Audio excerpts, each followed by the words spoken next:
Hello friends, मैं doctor Ramdev लमोरिया एक homeopathy consultant हूं और आपका बहुत बहुत स्वागत करता हूं आपके अपने चैनल पारस होम्योपैथी जोधपुर में। दोस्तों, आज की इस वीडियो में हम डिस्कस करेंगे ब्रेन पावर या दिमाग की शक्ति के बारे में। दोस्तों, हमारी ब्रेन पावर में कई बार कमी का एहसास होने लग जाता है। हमें ऐसा लगता है दिमाग कमजोर हो गया है। हमारे सोचने, समझने और याद करने की क्षमता के अंदर कमी आने लग जाती है। ऐसा लगता है दिमाग डल सा होता जा रहा है। ऐसा लगता है हमारे दिमाग के अंदर जो शार्पनेस थी उसमें कमी आने लग जाती है। ऐसा लगता है दिमाग के अंदर धुंध सी छा गई है। अगर ऐसी कंडीशन आपके साथ है तो दोस्तों आप भी जानना चाहेंगे कि इसका कारण क्या हो सकता है। अगर उस कारण को आप जान पाते हैं तो अच्छी तरीके से उसका समाधान भी हो सकता है। ऐसी कंडीशन के अंदर होम्योपैथिक मेडिसिन का क्या रोल हो सकता है। अगर आपको हमारे से परामर्श करना है तो कैसे परामर्श ले सकते हैं, इन तमाम जानकारियों को जानने के लिए इस वीडियो के साथ आप जरूर बने रहिए।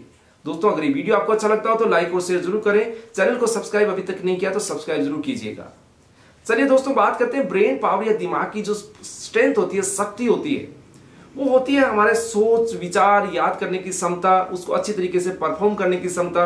अगर इनमें कहीं कमी आने लग जाती है तो हमारा दिमाग कमजोर होने लग जाता है और हमारा दिमाग कमजोर होने के कारण हमारी परफॉर्मेंस पे फर्क पड़ता है।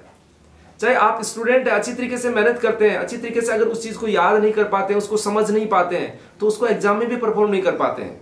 यानी कि ऐसा लगता है कि मेरी परफॉर्मेंस में कमी आ रही है, मेरी स्टडी के अंदर कोई कमी नहीं है, लेकिन आपकी परफॉर्मेंस में कमी आ रही है, तो कहीं ना कहीं आपकी ब्रेन पावर के अंदर दिक्कत है। अगर आप कहीं ऑफिस में वर्क करते हैं, आप उस वर्क को अच्छी तरीके से अगर प्रॉपर पहले करते थे, अब नहीं कर पा रहे हैं, आपको ऐसा लगता है कि आपकी दिमाग की शक्ति कम होने के कारण हम उस काम को नहीं कर पा रहे हैं, या उसके बारे में आपको अच्छे आइडियाज नहीं आ पा रहे हैं। आप किसी चीज के बारे में सोच रहे हैं लेकिन वो याद ही नहीं आ रही आपको, या आपकी परफॉर्मेंस धीरे धीरे वर्क के प्रति कम होती जा रही है, तो भी आपको ध्यान देने की आवश्यकता है। दोस्तों, ऐसी कंडीशन किसी व्यक्ति के साथ बनती है तो उसके अंदर क्या आता है? नेगेटिव थिंकिंग आती है, निराशा का भाव आता है, बात बात में उसमें चिड़चिड़ापन आने लग जाता है, गुस्सा आने लग जाता है, वो अपने आप में रहने लग जाते हैं, गुमसुम से रहने लग जाते हैं, सुस्त सुस्त रहने लग जाते हैं और अल्टीमेटली एंजाइटी और डिप्रेशन की तरफ जाने लग जाते हैं। अगर दोस्तों ऐसी स्थिति है तो उससे पहले, ट्रीटमेंट पे जाने से पहले आपको जरूर विचार करना चाहिए कि ये स्थिति मेरे साथ क्यों बन रही है, इसका कारण क्या है। दोस्तों, इसको कारण को जानने से पहले हम बात करते हैं कि हमारी बॉडी के अलग अलग ऑर्गन्स एक कॉम्बिनेशन में वर्क करते हैं। उसका कमांड करता है हमारा ब्रेन, हमारा दिमाग। यानी कि जो भी सिग्नल्स हमारी बॉडी के द्वारा सेंसेशन के थ्रू नर्वस सिस्टम से दिमाग तक जाते हैं, दिमाग से कमांड जाता है वहां पर कि आपकी बॉडी को किस तरीके से फंक्शन करना है। अगर उसके अंदर उस सिस्टम में कहीं कोई दिक्कत होने लग जाती है, जैसे नर्वस सिस्टम के अंदर कोई डैमेज हो गया या कहीं कोई इंटरफेरेंस हो गया या कोई इंजरी होगी, तो भी आपका ये वर्क इफेक्ट हो सकता है, यानी कि आपकी जो ब्रेन पावर इफेक्ट हो सकती है। यानी कि दोस्तों, हमारा जो न्यूरो ट्रांसमिशन सिस्टम होता है उसके अंदर दिक्कत आने लग जाती है तो आपका ब्रेन फंक्शन इफेक्ट होता है। इसके अलावा जो भी बॉडी के ऑर्गन्स होते हैं, अलग अलग ऑर्गन्स, उनके अंदर भी कई बार दिक्कत आने की वजह से आपको दिक्कत होती है। जैसे आपकी बॉडी के अंदर कोई डेफिशिएंसी आ रही है, बॉडी के अंदर किसी साल्ट की कमी है, किसी मिनरल्स की कमी है, किसी विटामिन की कमी है, तो भी आपकी ये फंक्शन इफेक्ट होने लग जाते हैं। कोई आप ड्रग्स यूज कर रहे हैं, कुछ दवाइयों का इस्तेमाल कर रहे हैं, उनके कारण भी आपकी इन फंक्शन के ऊपर इंपैक्ट आ सकता है। चलिए अपन बात करते हैं कि सिस्टम आपके इस जो ब्रेन पावर को कैसे इफेक्ट कर सकते हैं। जैसे मान लीजिए आपका डाइजेस्टिव सिस्टम में कोई दिक्कत चल रही है, आपके पेट में बार बार गैस बन रही है, पेट फूल रहा है, आप अच्छी तरीके से सुबह फ्रेश नहीं हो पा रहे हैं, आपके लीवर में कोई दिक्कत है, तो भी आपका ब्रेन फंक्शन इफेक्ट हो सकता है। यानी कि जो आपकी स्ट्रेंथ होती है, पावर होती है, उसमें दिक्कत आने लग जाती है। आपको आईबीएस की समस्या है तो आपका दिमाग सुन सुन सा रहने लग जाता है, सोचने समझने की क्षमता कम होने लग जाती है। अब दूसरे सिस्टम की भी बात कर लेते हैं। जैसे आपका रेस्पिरेटरी सिस्टम है, श्वसन तंत्र है, उसमें आपको अस्थमा की शिकायत है, आपको बार बार खांसी या सांस लेने में तकलीफ हो रही है, आपको आईएलडी की समस्या, ब्रोंकाइटिस की समस्या है। अगर ऐसी समस्या है तो भी आपको दिक्कत होती है, क्योंकि आपकी बॉडी का ऑक्सीजनेशन सिस्टम हेम्पर होता है, दिक्कत होती है उसके अंदर।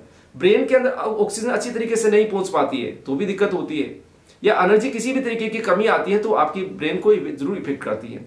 आपका ब्लड सर्कुलेटरी सिस्टम है, आपको हाइपरटेंशन है, आपको हाइपोटेंशन है, या आपके सर्कुलेशन में कहीं कोई दिक्कत आ रही है, या कार्डियक कोई प्रॉब्लम है, तो भी आपका ब्रेन फंक्शन इफेक्ट हो सकता है। इसके अलावा जैसे दोस्तों यूरिनरी सिस्टम है, आपके यूरिन्स के द्वारा टॉक्सिन्स बाहर आते हैं, वो टॉक्सिन अगर किसी कारण से नहीं निकल पाते हैं, उसी के अंदर जमा होने लग जाते हैं, तो वो भी आपके सर्कुलेशन के थ्रू आपके ब्रेन को इफेक्ट करते हैं। इसके अलावा आपके जॉइंट का सिस्टम है, अगर वहां पर आपको दर्द हो रहा है, कहीं कोई तकलीफ हो रही है, तो भी आपको स्ट्रेस पैदा होता है। आपकी बॉडी में कहीं कोई इंजरी होती है, उसकी वजह से बॉडी में स्ट्रेस डेवलप होता है, आपको अच्छी तरीके से नींद नहीं आ पा रही है, आप अच्छी तरीके से सो नहीं पा रहे हैं या आपको और कोई इस तरीके का स्ट्रेस चल रहा है या टेंशन चल रही है, तो भी आपका ब्रेन जो फंक्शन होता है इफेक्ट होता है। लेकिन हम क्या करते हैं, उन चीज़ों को एक्सेप्ट नहीं करते। हमारा ट्रीटमेंट ध्यान जाता है सीधा ट्रीटमेंट के ऊपर कि हमें तो कोई ऐसी दवाई बताइए जिससे हमारा ब्रेन फंक्शन वापस करने लग जाए। लेकिन दोस्तों, अगर आप परमानेंट इसका समाधान चाहते हैं तो उसके कारण को आपको जरूर ढूंढना पड़ेगा, उसको फाइंड आउट करना पड़ेगा, और उस कारण का ही ट्रीटमेंट अगर अच्छी तरीके से करेंगे तभी आप परमानेंटली ठीक हो पाएंगे। हम क्या करते हैं कि कोई कैप्सूल खाने लग जाते हैं, मल्टीविटामिन खाने लग जाते हैं, कोई सारी दवाइयां लेने लग जाते हैं, तो उससे कुछ टाइम के लिए इफेक्ट आता है, लेकिन धीरे धीरे वापस उसी पोजीशन में आप आ जाते हैं। तो इन चीजों को जानना बहुत जरूरी है कि कौन सा सिस्टम आपका इफेक्ट होता है। और होम्योपैथी में हम ऐसा ही करते हैं कि जो पेशेंट हमारे पास आता है उससे हम अलग अलग तरीके के क्वेश्चन करते हैं। आप दिमाग की समस्या लेके आए हैं, लेकिन हम उससे पूछते हैं आपका पेट कैसा है, आपके श्वास में कोई दिक्कत तो नहीं है, आपका पेशाब तो ठीक लगता है, आपको पोटी तो अच्छी तरीके से लगती है, आपको नींद तो अच्छी तरीके से आती है। ऐसे तमाम क्वेश्चंस पूछे जाते हैं। तब हम इस निष्कर्ष पे पहुंच पाते हैं कि आपको किस सिस्टम में दिक्कत है, उस सिस्टम में कोई गड़बड़ी है, तो उसको हम ठीक करते हैं होम्योपैथिक मेडिसिन के द्वारा। और अल्टीमेटली उसका रिजल्ट कहां आता है, आपके ब्रेन के ऊपर। जो आप दिक्कत लेके आए थे उसका ट्रीटमेंट हो पाता है। तो यानी होम्योपैथी सिस्टम किस तरीके से इन कंडीशंस के अंदर वर्क करता है। मेंटल वीकनेस से रिलेटेड हमारा पहले एक वीडियो आ चुका है जिसके अंदर अनाकार्डियम और ब्राह्मी क्यू मदर जो है मेडिसिन हमने सजेस्ट किए, उनका अलग अलग फंक्शन सिस्टम पे अलग अलग तरीके से वर्क होता है, और वो अच्छी तरीके से आपकी इन कंडीशंस के अंदर अच्छी हेल्प भी करती हैं। अगर आपको भी दोस्तों ऐसी समस्या है तो आप अपने नजदीकी डॉक्टर से जाके मिले, क्योंकि इन चीजों का अच्छी तरीके से प्रॉपर डायग्नोसिस नहीं हो पाएगा तो आप अच्छी तरीके से ट्रीट नहीं हो पाएंगे। इसलिए जरूरी है डॉक्टर से मिलकर परामर्श लेके इन चीजों का समाधान करें। लेकिन आपको इन चीजों की जानकारी जरूर होनी चाहिए। अदरवाइज क्या होता है, आप दिमाग की समस्या है, आपके भूलने की जो है दिक्कत आपको ज्यादा होने लगी, दिमाग सुन सा रहने लगे, आप क्या जाएंगे, साइकियाट्रिस्ट के पास जाएंगे, वो आपको ट्रीटमेंट स्टार्ट कर देंगे, आपके डाइजेशन की तरफ ध्यान नहीं देंगे, या आप दूसरे सिस्टम वाले डॉक्टर के पास चले जाएंगे, आपको पता नहीं लगेगा आपको दिक्कत क्या है।